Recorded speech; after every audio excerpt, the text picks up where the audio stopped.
Fine, I have put the message. I think we should start. Yes.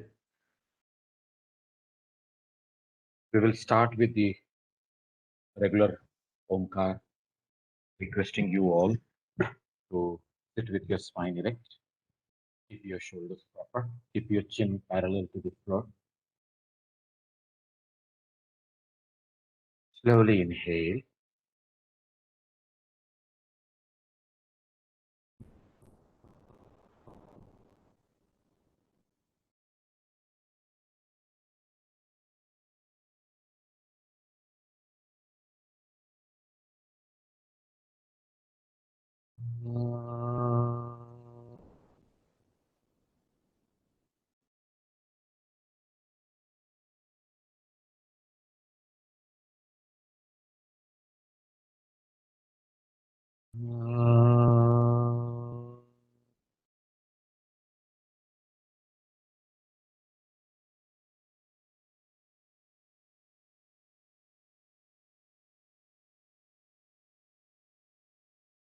Gently open your eyes. Once again, a very good morning. Last class we had completed uh, the Bahiranga Yoga. In the Ashtanga Yoga, we were doing Yama, Niyama, Asana, Pranayam, and Pratyahara. How to withdraw the senses and bring about that control. Now, today we are going to start with the third chapter. And the third chapter starts with the explanation about Antaranga Yoga, that is internal yoga. In this internal yoga, the next three limbs of Ashtanga Yoga is what we are going to discuss. And they are Dharana, Dhyana, Samadhi. And how these three, Dharana, Dhyana, Samadhi, together they are known as Sanyama, by which we can attain the Siddhis and at the same time prepare ourselves for the practice of Samadhi. Whenever this third chapter used to start, Guruji used to tell a very beautiful story. I would like to start with that story only. Once in the Persian Gulf, हमारे गुरुजी ना वो नसीरुद्दीन की stories और ऐसे Persian Gulf, because he has gone through those Arabian Nights story and many things he used to link to our yoga. So once a man met a monk and he said, "Sir, I have listened to you many times and I am interested to experience Samadhi. Please teach me Samadhi." The monk smiled and said, "It is not difficult, but you have to do one small thing." So the man said, "Small thing? I am ready. Please tell me, what is that?"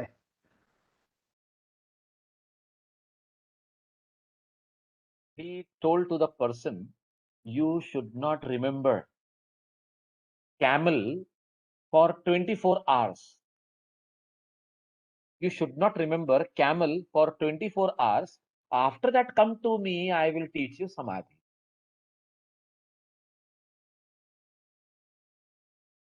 Immediately hearing this, the man said, "Oh, camel? Why should I remember camel? I have nothing to do with camel. It seems so easy." So said,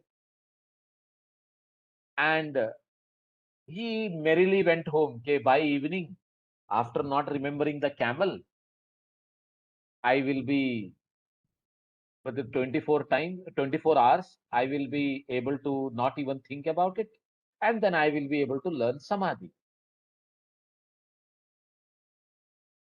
You know, in the night he had a dream. And what was the dream? He was walking in the desert with a caravan with so many camels.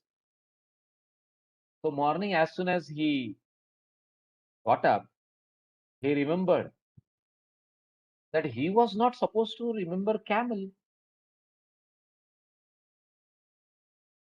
Throughout the day, after that night dream, the camel kept on, pestering his mind, you can say, every now and then.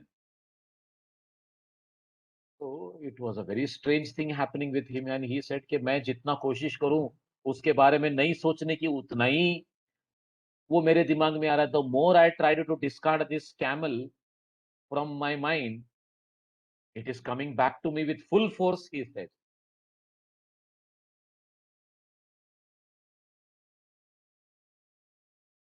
He remembered who the person who was told not to think about. So he remembered another famous story, the Arab and the camel, where the Arab is sleeping in the tent with his camel outside. Then the camel says to the Arab that there is a huge storm outside. Please let me keep my head inside the tent to save my eyes and ears because I cannot sustain that storm. The Arab says, okay, fine, and allows him to keep his head. After some time, the camel says, my back is continuously hammered by that sand. Please let me in. So the Arab allows him to take his back inside. After some time, the camel says, after coming inside completely, there is no two room, there is no room for two of us here. And the camel tells the Arab to go out.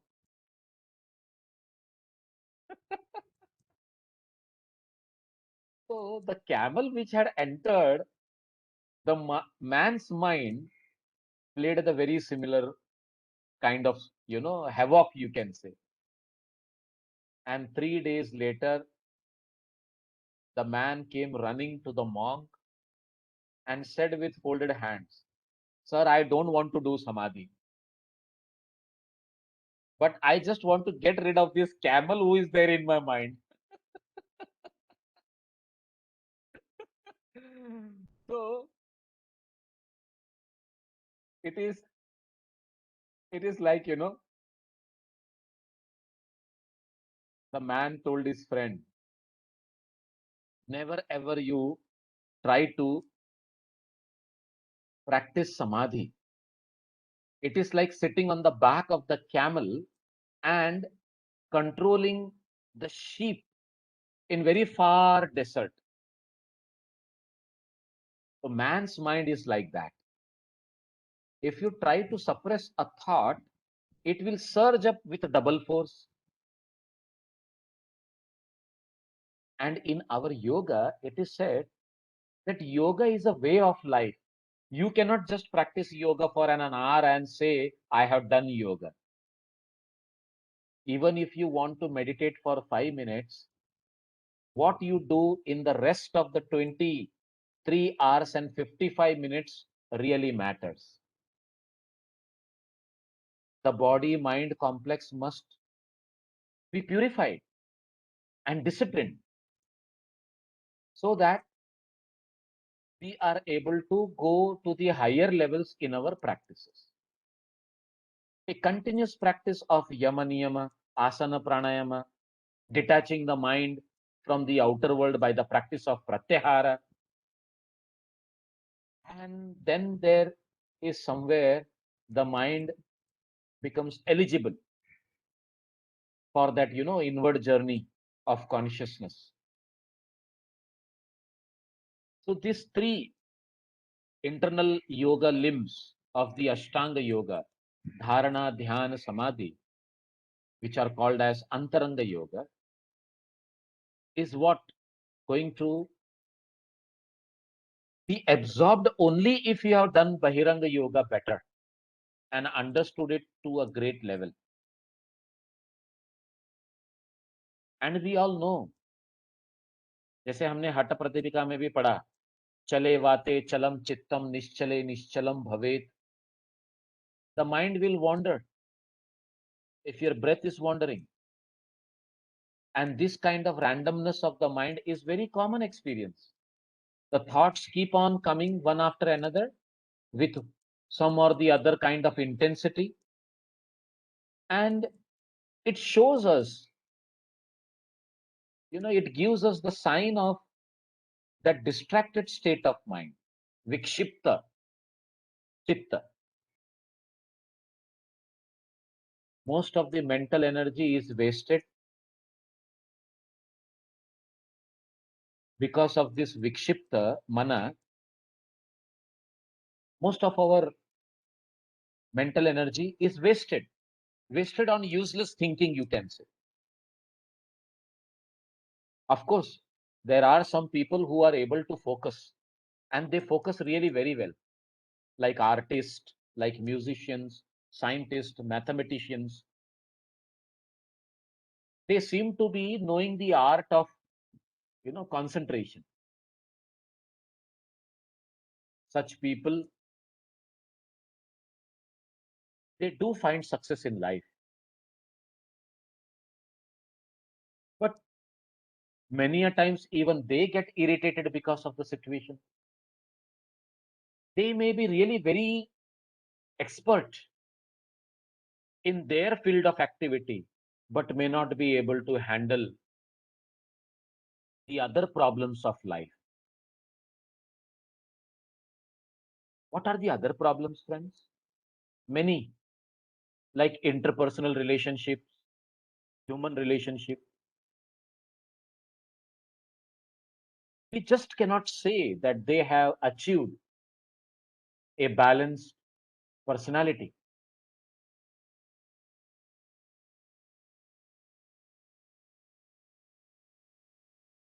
Generally, what we call as concentration is like, the thoughts seem to be well directed. That is concentration. However, there is multiplicity of thoughts. Whether a scientist or a mathematician trying to solve a problem, a lot of mental energy is drained out during that mental exercise. Such people, they do get tired because of this kind of, mental thinking. So physically, they are not involved into any kind of strain as such. एक पत्थर फोड़ने वाला जो रस्ती पे बोलते हैं ना, खड़ी फोड़ने वाला, रोड बनाते समय, आजकल नहीं दिखते हैं, आजकल सब काम मशीन से ही हो जाता है. या फिर खेत में काम करने वाले एक किसान को देख लो आप, उनको अगर आप पूछोगे ना कि रात को नींद आती है कि नहीं आती है, तो वो बोलता है, अरे बाबा, हम पीठ रखते ही हमको नींद आ जाती है. But at the same time the scientist and the mathematician, they are always in that loop of thinking, and of course they are focused in their own way on their task. We just want to understand this term dharana, which is used as the first anga of antaranga yoga, is different from such kind of concentration. Last class, when we were talking about pratyahar, I told you and gave you the example of going into the cinema hall and understanding the kind of concentration that we have and how we can withdraw our mind. The most significant difference in an ordinary concentration and the dharana, because in ordinary concentration your mind is outward oriented, while in dharana it is inward oriented. In the beginning, one may choose for concentration In the beginning, one may choose an external object like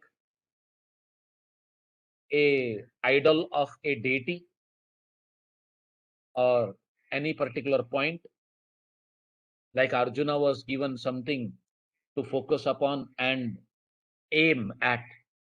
So you can also have something in front of you and you can try to focus your mind.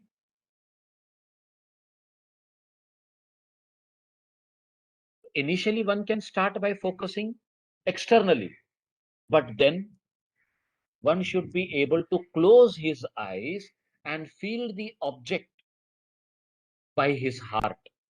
अपने दिल से उस मूर्ति को या उस object को उसे देखने आना चाहिए, और वो भी पूरी तरह से focused, not allowing the mind to go here and there. Here also, when an individual is focused on that idol, I'm just taking that example of an idol where you may be focusing. Suppose if I'm telling you with an example, the idol of Krishna. So the Krishna standing in his cross-legged position, he is standing. एक पैर उसका आड़ा होता है. And he is holding a flute, playing the flute, having a beautiful smile at the same time on his lips. And his eyes full of karuna. At the same time, you may also be observing his mukut, where the more pankha or the feather of the peacock is there. अब मैंने कितनी सारी चीजें बता दी आपको. So there are many thoughts where your mind can be focused on the same object. As I told you many things about that Krishna. One may ponder on various attributes. As I told you about Karuna, there are other attributes also. Attribute of happiness, attribute of compassion, attribute of joy. So one may ponder on different attributes. But as one progresses, the thoughts will go on minimizing, or you can say diminishing.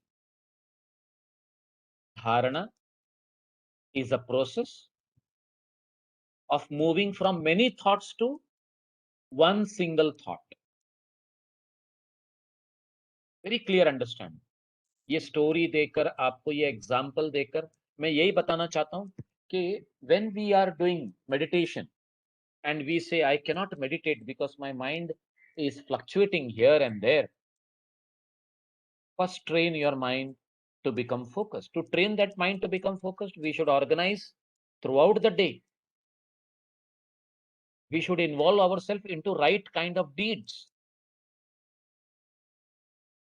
And somewhere from many thoughts we will be able to come to one single thought, and that will lead to dhyana also. If we see the first sutra of the third chapter,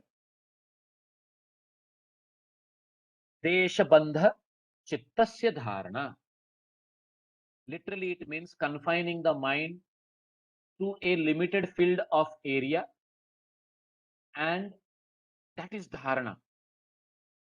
The term deshabandha here means confinement of mind, that is your chitta.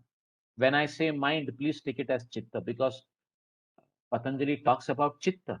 Deshabandha chittasya dharana, chitta. And that too, confining the chitta within that limited sphere and area. And that area is nothing but the object of meditation. Usi ka circumference, breadth, height, everything. Here, friends, dharana allows you, I should say, or I should say, gives you a limited freedom of movement from one attribute to the other or one aspect to the other. In dharana, the mind does not go beyond the object of meditation. In fact, in dharana, the mind or the chitta retains the same object for a long period of time.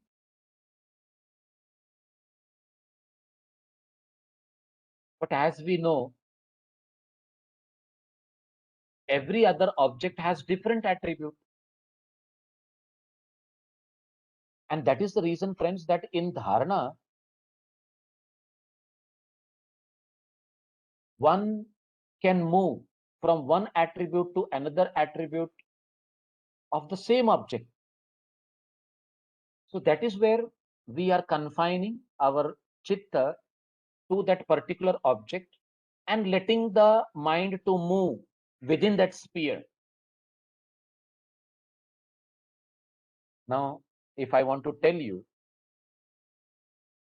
as I have given you this example of Krishna, where you are focusing on Krishna and everything about Krishna is there in your mind.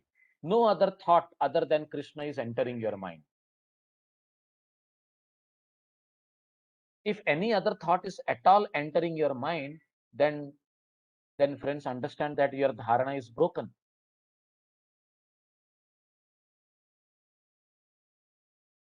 And at the same time, a person can meditate, as I was telling you about various aspects about that Krishna. This will become saguna dharana. जबकि पतंजलि मुनि कुछ बोलते नहीं है, but the objectivity is the same. Okay, somewhere you will allow your mind to be focused, and that saguna dharana can turn into dhyana. In fact, even one can go to the focusing on various incidences of Krishna's life, usually which we call, अगर आप कभी ISKCON वालों का lecture सुने on Bhagavad Gita, so you will always come across this word about Krishna Leela.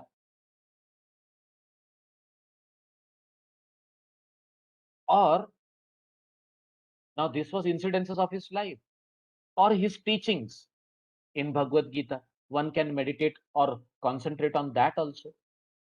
What he has told us about a particular personality, what he has told us about the three gunas, what he has explained to us about diet, how he has explained us to meditate.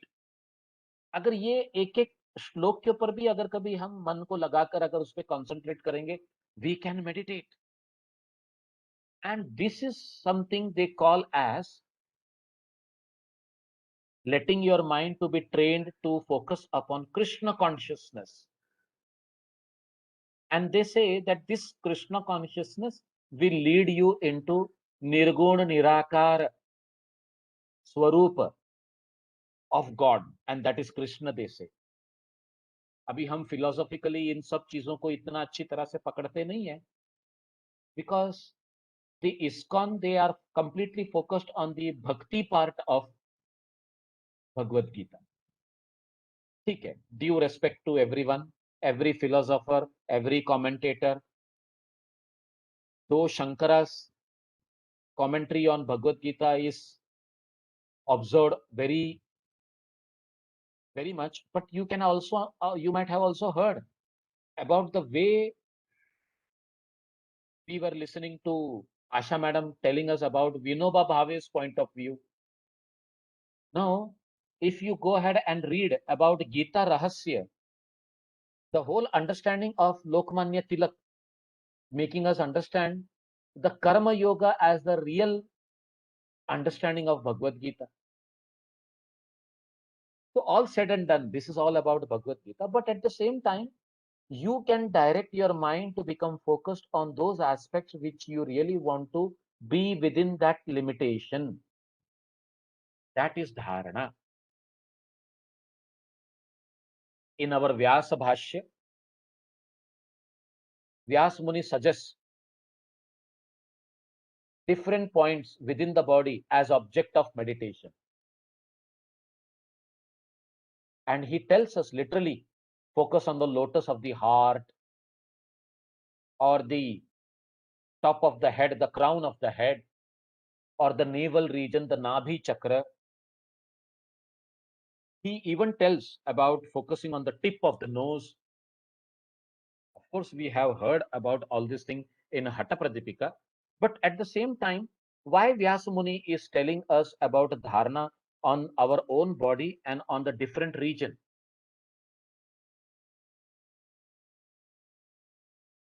We should remember the first chapter, the sutra number 41 of the first chapter. Shinavrittir abhijatas mane grahitru grahana grahyeshu tatstha tad anjanata samapattihi.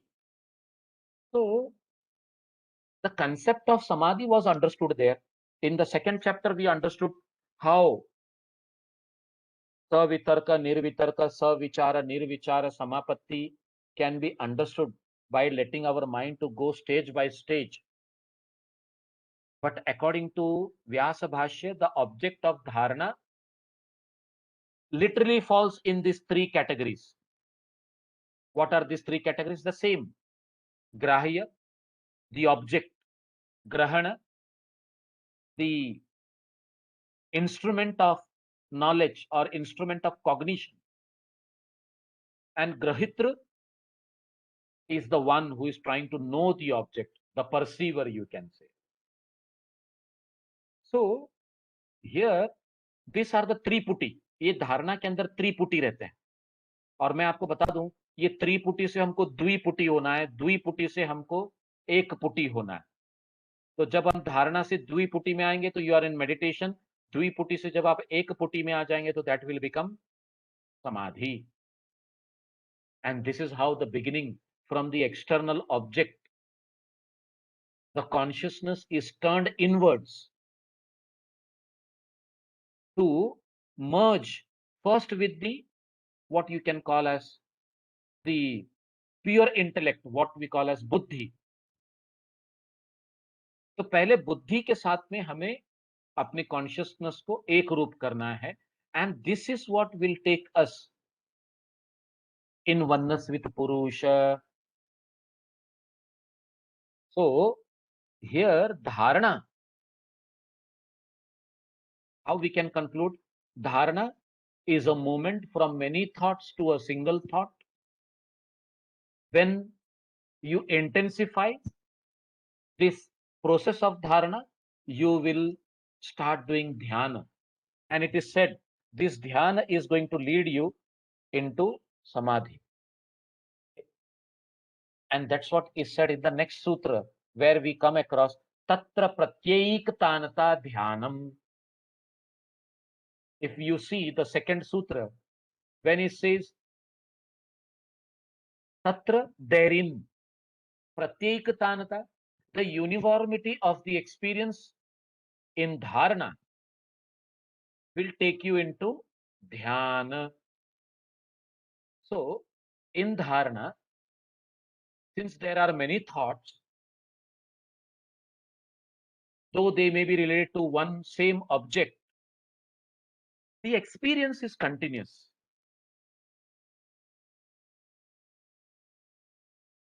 And from many thoughts, you are discontinuing with one or the other thought. And slowly, slowly, you become one with one thought, and that becomes dhyana. So the process of dharana ends. So here we have to understand the only unbroken continuous awareness of the object of that meditation fills the entire mental content, then it becomes dhyana. ध्यान करते समय और कोई विचार मन में नहीं रहता.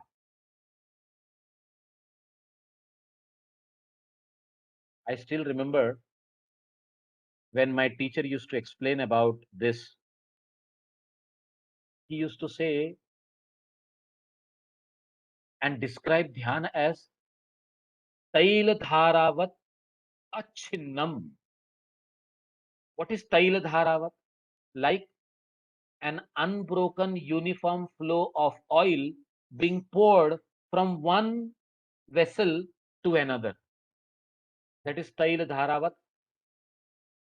achinnam, without any kind of break in between or a kind of disturbance in between. If we talk about the same example of the meditation on Krishna, so in dhyana, the mind is not thinking about Krishna anymore. It is enlightened with that simple idea of Krishna itself. About, so it is done, because about there are many attributes, but now you are focused on one. And what is that? That oneness with the word Krishna itself. The chitta experiences continuous, uninterrupted flow of Krishna consciousness. Now, when you are in this process of dhyana, we should understand what is the process of samadhi then. And it is said, tad eva, if you see the sutra number 3, it is said, tad eva arthamatra nirbhasam swarupa shunyam eva samadhihi. So, tad eva arthamatra nirbhasa, when the essence of the object, arthamatra, nirbhasa, alone shines, when that alone is shining in our chitta, he says, Swarupa Shunyam Eva, Swarupa Shunyam Eva, devoid of the self-awareness. Sir, did we jump over the second one, or we covered the second one? We covered the second one, sir. Dharana we did.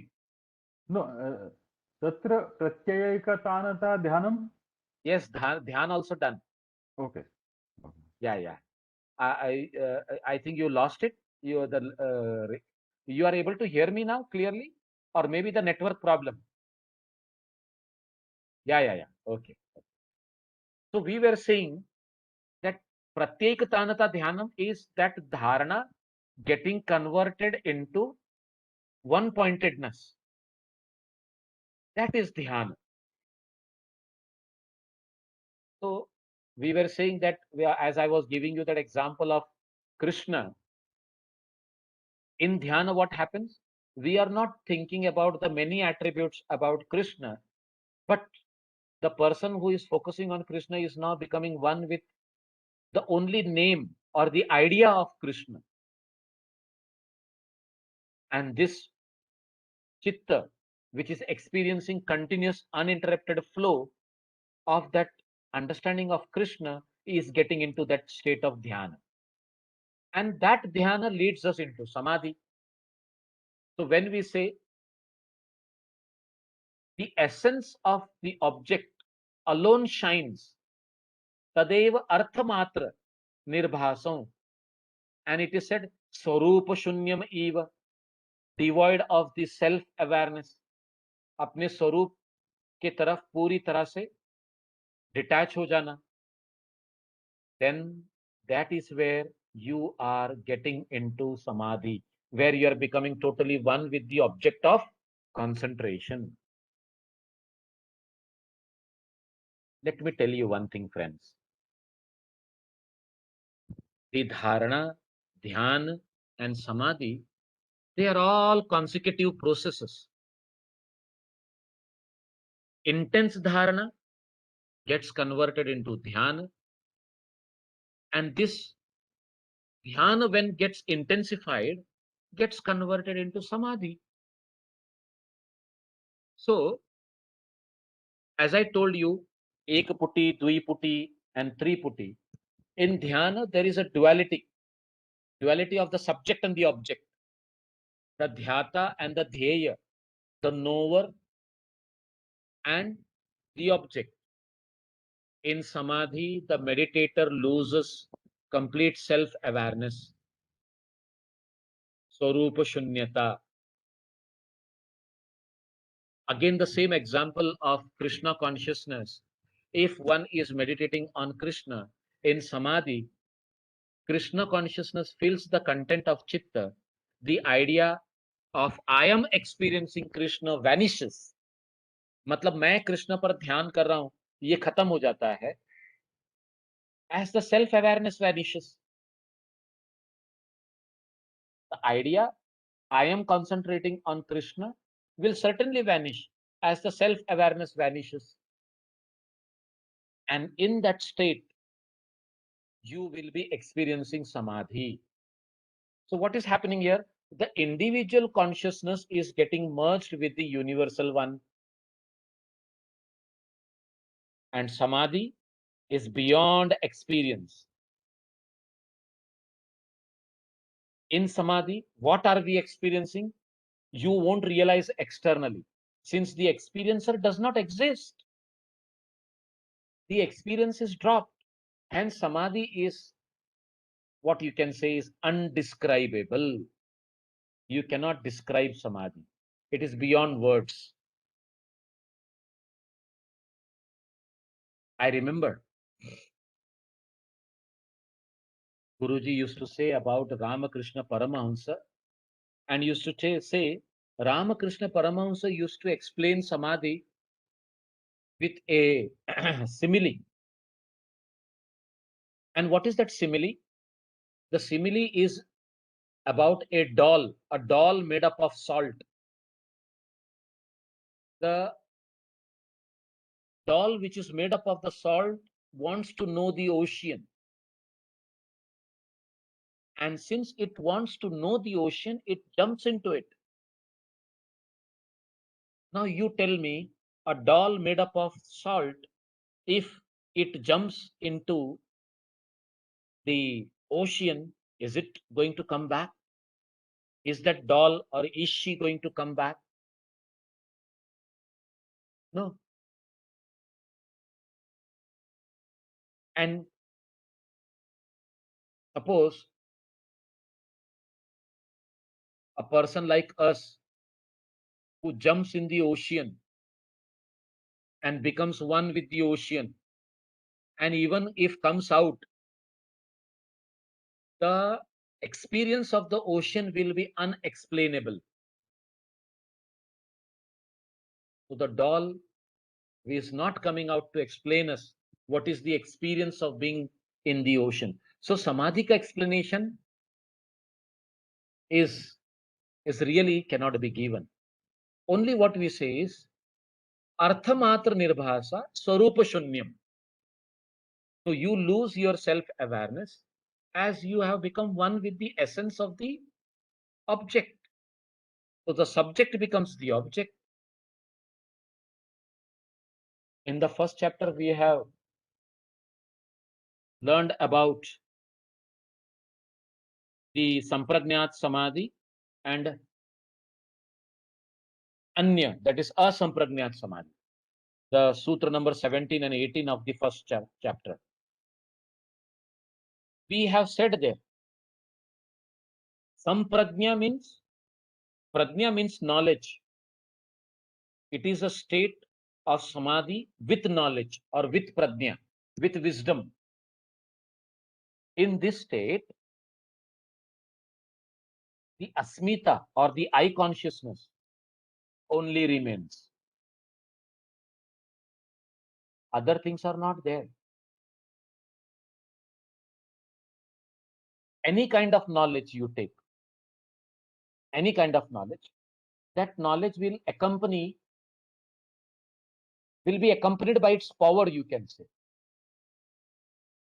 So this type of samadhi, when we are getting into that experience, you will be able to attain certain supernatural powers, which we are going to study in this chapter.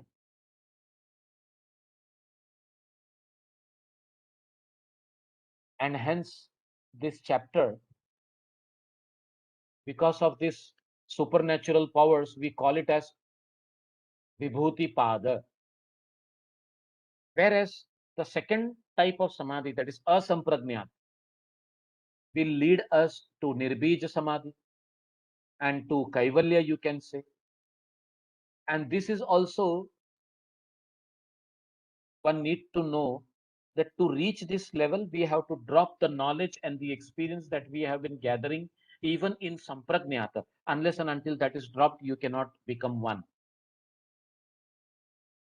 So this is all about Dharana, Dhyana, and Samadhi. In the sutra number 4, it is said, Trayam ekatra sanyamaha. The three together is called as sanyama. What three? Dharana, Dhyan, Samadhi. As they are a kind of, consecutive process. From Dharana, you are coming to Dhyana. From Dhyana, you are getting into Samadhi. And this whole process in sequence is known as Sanyama. It will take long time in the beginning for a yogi to travel from Dharana to Dhyan to Samadhi. But for an expert, a intense, in the first chapter, we have understood about three types of students, Mrudu, Madhya, and Adhimatra. An adept in yoga is like instantly going into that state of Samadhi. So here, Trayam Ekatra Sanyama means that संयम is achieved. एक संयम के बहुत सारे meaning है. संयम का मतलब कंट्रोल है, ऑब्जर्वेशन है, तपस्या है, पेशियंस है. There are so many meanings of संयम. In fact, I came across 36 meanings of the word संयम in Sanskrit. If you go to Google and see various meanings of sanyama, you will realize even integration is one of the meaning. So this sanyama is the key for that supernatural powers. We will be getting into again and again sanyama on a particular, you can say, part of the body or concept in our mind, so that that kind of dharana, dhyan, samadhi will lead us into various kinds of siddhis. And what are those cities where you are focusing and what cities you are getting, that is been told after slok number 1920. And here in the sutra number 5, not shloka, sutra, the result is been said. What is the result? Tajjayat prajnalokaha. Tajjayat means tat, tat, tat is sanyama. Jaya means mastering the art. So by mastering the art of sanyama, prajnalokaha, we will be able to come to the light of the higher knowledge or that ultimate wisdom. So here when we say prajna as higher knowledge, we need to know what is ordinary knowledge. Ordinary knowledge is everything that comes in your sense contact. जो प्रत्यक्ष, अनुमान और आगमा से आप experience करते हैं ना, they are all ordinary knowledge. These are relative knowledge. Prajna is said to be higher knowledge, and that is coming out of the practice of sanyama. This sanyama which consists of dharana, dhyan, samadhi. So when the art of the sanyama is mastered, one gets the knowledge of an object with all its perspectives. उसके बारे में सारी जानकारी आपको प्राप्त हो जाती है. And in the light of that kind of higher knowledge, the yogi will get a kind of mastery over that object completely. वो पूरा उसके बस में कर लेता है इस तरह से. And we have understood this in the first chapter, where it is said that Sabij Samadhi is always accompanied by Rutumbara Prajna. That is Sutra number 148. Rutumbara Tatra Prajna. Rutumbara Tatra Prajna, the ultimate truth is what you are going to get out of this kind of practice. What is more important is the other three sutra, 6, 7, 8. How we are getting into Nirbija. And there in number 6 sutra, it is said, Tasya bhumishu viniyogaha. Tasya bhumishu, tasya means the sanyama, bhumishu application.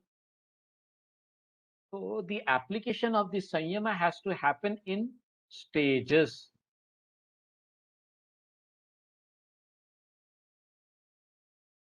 As we have in the second chapter, as we were discussing, we have already come across that this ultimate prajna is attained in 7 stages.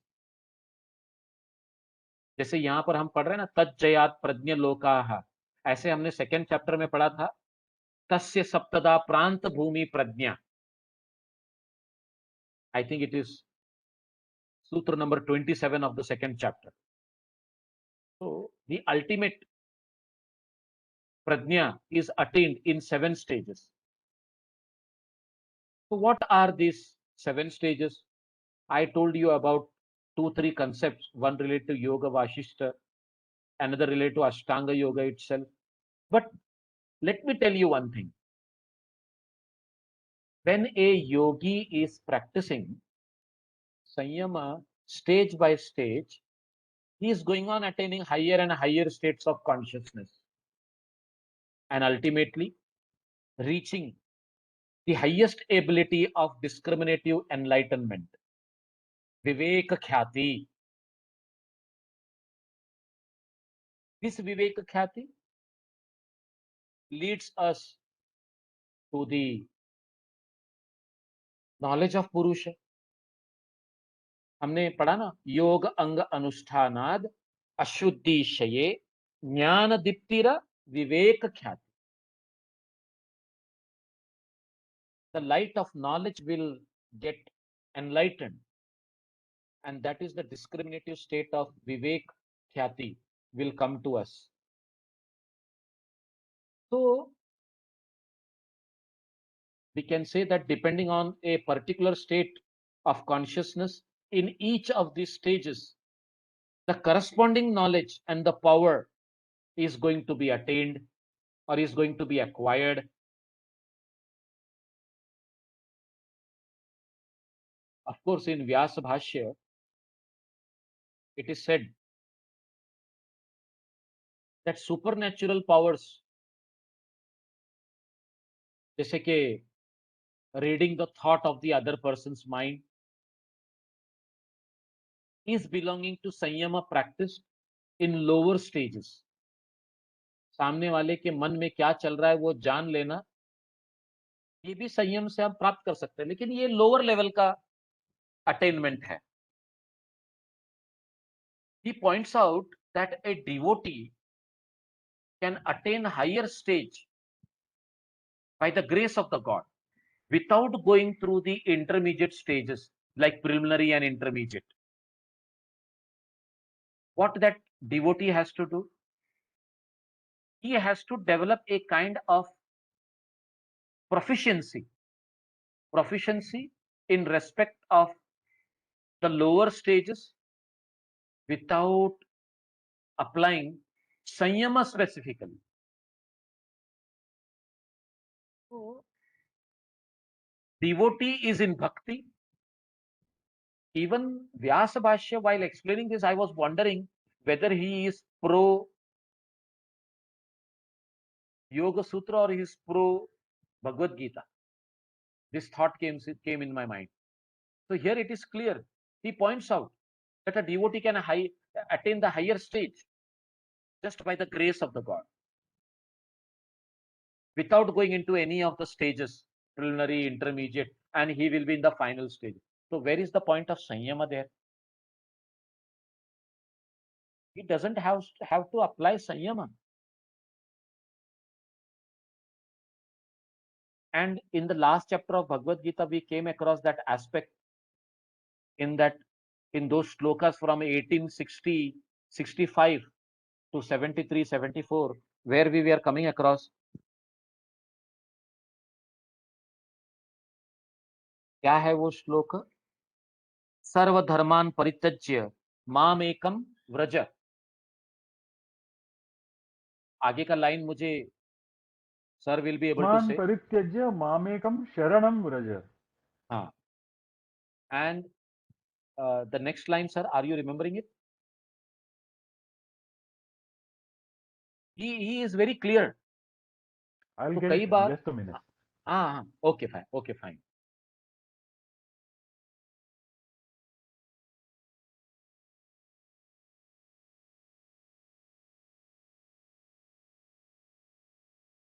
So these shlokas are so beautiful, we can connect with many aspects of Yoga Sutra. तो कई बार सर्वधर्मान परित्यज्य, there are people who say that whatever kind of dharma you are involved in, please go ahead and उसको त्याग दो. Get detached from it. Mamekam sharanam Raja. Come to my shelter, come to my sharana. You will be surprised.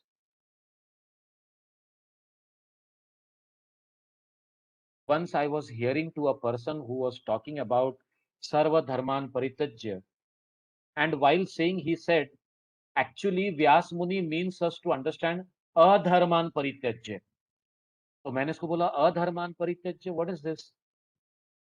तो बोले अधर्म यानी जो कुछ गलत काम हम लोग करते हैं ना, जो धार्मिक नहीं है, या जो whichever is not your, that you have to get devoid of. We have to understand it this way. So I said, no, please. If that is the case, then the whole explanation about what is the Swadharma, why Vyasa Muni, Veda Vyasa will be taking headache for that explanation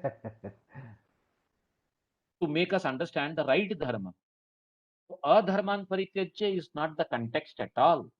Yeah. It is about doing your dharma as if you are not into it, Right. and going through it. What is the next line, sir? अहं त्वां सर्व पापेभ्यो मोक्षयिष्यामि मा शुचः. Do not worry, I will take Do care not of. worry. Ma शुचः. Ma shuchaha. Do not worry, I will take care of all your sins and make sure that you are getting moksha.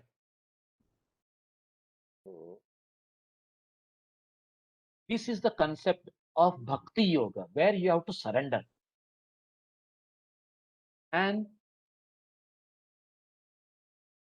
here a yogi has to detach himself, from every knowledge and every power that he might have acquired in all the stages, if he literally wants to go ahead in the field of yoga. One cannot hold on to the powers and excel to Nirbija Samadhi, not at all. And that's what he says in the 7th sutra. What he says? Trayam antaranga purvebhyah. तो यहां पर यह clarity आ जाती है कि हमने पहले जो किया, that is bahiranga, and this is antaranga. धारणा ध्यान समाधि इज अंतरंग. But now he's saying Trayam Antaranga Purvebhyah.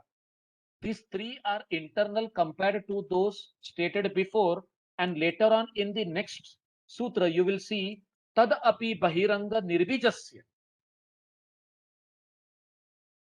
If here he wants to say that Dharana, Dhyan, Samadhi are called as Antaranga Yoga, as discussed earlier, Yama, Niyama, Asana, Pranayam, Pratyahara are called as Bahiranga Yoga. So Bahiranga Yoga is preparing one for the higher yogic practices of Antaranga Yoga. But what he says in the immediate eighth one, Tad api, even this means this Antaranga Yoga. This Antaranga Yoga is like Bahiranga for Nirbij Samadhi. मतलब ये detachment वाला पक्का हो गया. ये तुम खुश मत हो जाओ कि अंतरंग योग से तुमको इतना सारा सुपर नेचुरल पावर मिल गया. You have to understand that this Antaranga Yoga is also external to that Nirbij Samadhi, seedless Samadhi. So Dharana Dhyan Samadhi may lead to Sabij Samadhi. Dharana Dhyan Samadhi will lead to Sabij Samadhi, which is concerned with knowledge and the power in the understanding of the connection with the Prakriti. In Sabij Samadhi, the mind is focused on the object. So the object which is functioning there as a seed, and a seed always has a capacity to sprout and become a tree. So hence, Sabij Samadhi is not the state or ultimate state where one gets stuck in those powers and thinks, okay, now he has attained freedom because he is having such kind of powers. But Nirbij Samadhi is said one and only which will lead us towards liberation, not Sabij. So Nirbij means going beyond Prakriti and getting merged with Purusha. Hence, this sutra, which says Tad api Bahiranga Nirbijasya, tells us that compared to Nirbij Samadhi, Sabij Samadhi is external. So Sabij Samadhi you are getting with Antaranga Yoga, no doubt about it. But that which leads to Nirbij Samadhi is still external to that Nirbij Samadhi. So here we are coming to the understanding of the Sanyama, and then next we will be entering into Chitta Parinama. Chitta Parinama is a huge subject. I will just introduce you to it. The shlokas, sutras, almost 3 to 6 sutra. The next 3 to 6 sutra will be literally very important for us to understand the subject in a deeper manner. So, what is dharma parinama? What is the ekagrata parinama, nirodha parinama, samadhi parinama? All this we are going to understand with Vyuthana and Nirodha Sanskara. So, Vyuthana is the outward going tendency, and Nirodha is that tendency of the mind which is arrested. We will be getting into that. Here, we are trying to understand the mental transformation. The mental transformations which are happening because of this Antaranga Yoga. When we say that I am practicing Yama, Niyama, Asana, Pranayama, Pratyahara, it is like, the yogi is getting withdrawn from the external world and getting into Antaranga Yoga, which talks about an internal world. When Antaranga Yoga is mastered, the yogi acquires Sanyama. Now, this Sanyama is like a key for many supernatural powers. An individual can even become omniscient and omnipotent. But for this, we should never forget that Abhyas and Vairagya. जैसे हमने हठ प्रतिपिका में पढ़ा था, हठ प्रतिपिका में क्या लिखा हुआ है? तत्व ज्ञान क्या है? बीज है। हठ योग क्या है? इट इज लाइक मिट्टी, soil, and detachment is like water. So the soil of Hatha Yoga and the water of detachment, unless they come together, the seed of Tattva will not sprout. That we learned in Hatha Yoga in the 4th chapter. The very same explanation can be understood now as we go through the Parinamas, where we learned just now the Sanyama, a kind of ultimate detachment is necessary to overcome, the attraction of various or the attachment of various siddhis, so that we keep on going ahead on the path of kaivalya. And for this purpose, the very character of the chitta must be transformed. Unless it is transformed, how we are going to get into that delineation from prakriti and becoming one with the purusha?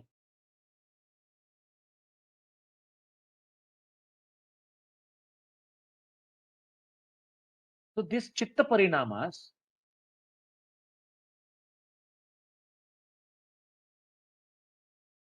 as explained by Patanjali, before knowing it, we should know the difference between a change and transformation. Transformation we are talking about as parinama, and change as बदलाव. तो जैसे हम कहते हैं ना, बदलाव प्रकृति का नियम है. Change is the characteristics of nature और प्रकृति. All the evolutes of prakriti, even including the chitta, are the products of three gunas. And what are these three gunas? The three basic forces: sattva, raja, tama. Because of this continuous interaction of these three gunas, everything is, what you can say, is in a flux, and hence the mind undergoes changes every moment. These changes are appearing at gross as well as subtle level. The gross level can be understood in the form of chitta vrittis.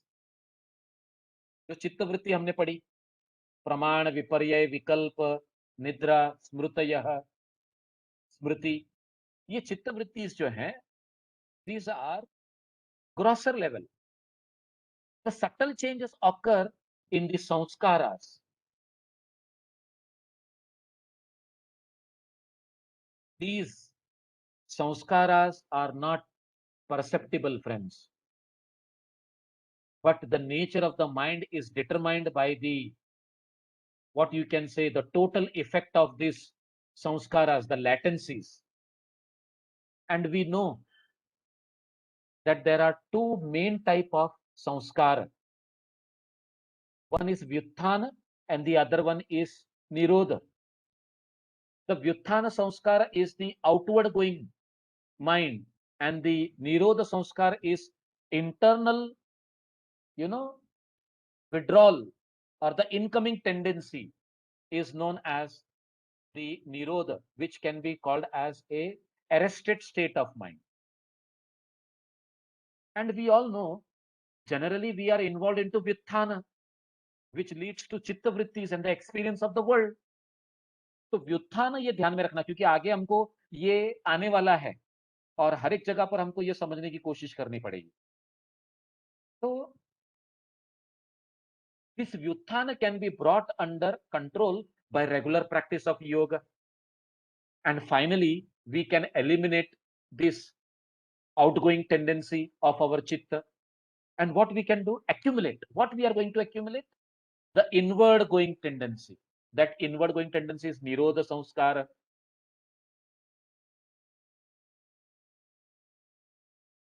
As we accumulate this, the very characteristic of the mind will go under transformation. And this transformation is nothing but Nirodha Parinam. So here, changes at the gross level, that is Chitta Vrittis, are like physical changes, like our habits and all. The change at the level of Samskara is like, internal changes, where you can talk about chemical changes in the body, wherein the functioning of the Chitta itself goes into transformation. कभी कभी हम लोग बोलते हैं ना कि I don't know what has happened to me, but my mood is changing. I am going through mood swings. Because that is also again because of the various reasons, not only external and internal, but it is physical.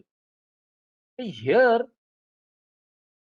when you are going through the regular practice of yoga, a kind of change at the level of the samskaras is also taking place. And this transformation is like, a yogi is developing a new state of chitta, a new mind is happening, a new vehicle of consciousness is getting ready. And this vehicle is going to take you towards inward journey. So, during this types of transformations, the three types of transformations which we are going to understand next, Nirodha Parinam, Samadhi Parinam, and Ekagrata Parinam. What is happening is like, a kind of mutation of our chitta. Not our chitta, mutation of a yogi's chitta, I should say. We are not yogis. Na?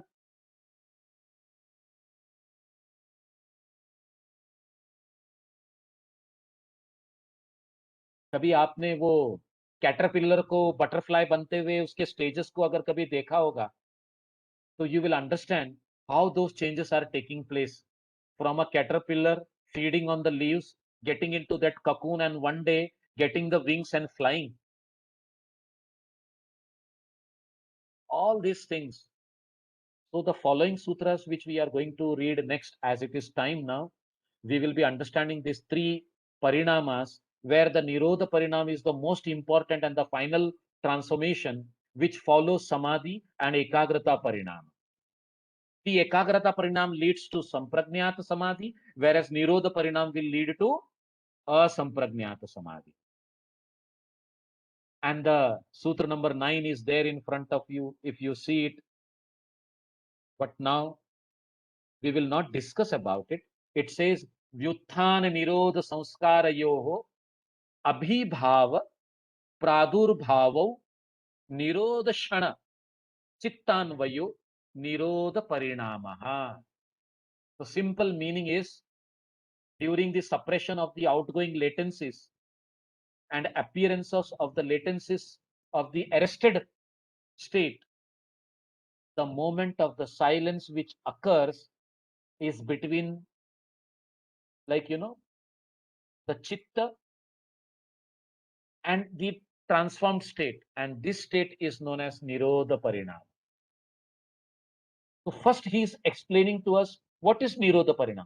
Though Nirodha Parinam is the result, and Samadhi Parinam is explained next, which is intermediate, and Ekagrata Parinam is the beginning. But he explains Ekagrata Parinam at last and starts with Nirodha Parinam. So we will discuss this in the next class, a very important topic. We will enjoy doing that. ये heavy भी है, इतना आसान नहीं है, but this is like, you are going through the practice of meditation and experiencing the states and getting into a state. कभी कभी शवासन के अंदर आप बोलते हैं ना कि मैं सो गया था, एक्चुअली आप सोते नहीं है. You are completely from the external tendencies gone into the internal tendencies, which is complete state of relaxation, and that state of relaxation makes you feel oneness with the self, and you feel as if you lost complete consciousness about the external things. तो ये चीजों को हम थोड़ा comparative तरीके से समझने की कोशिश करेंगे. No doubt a heavy topic.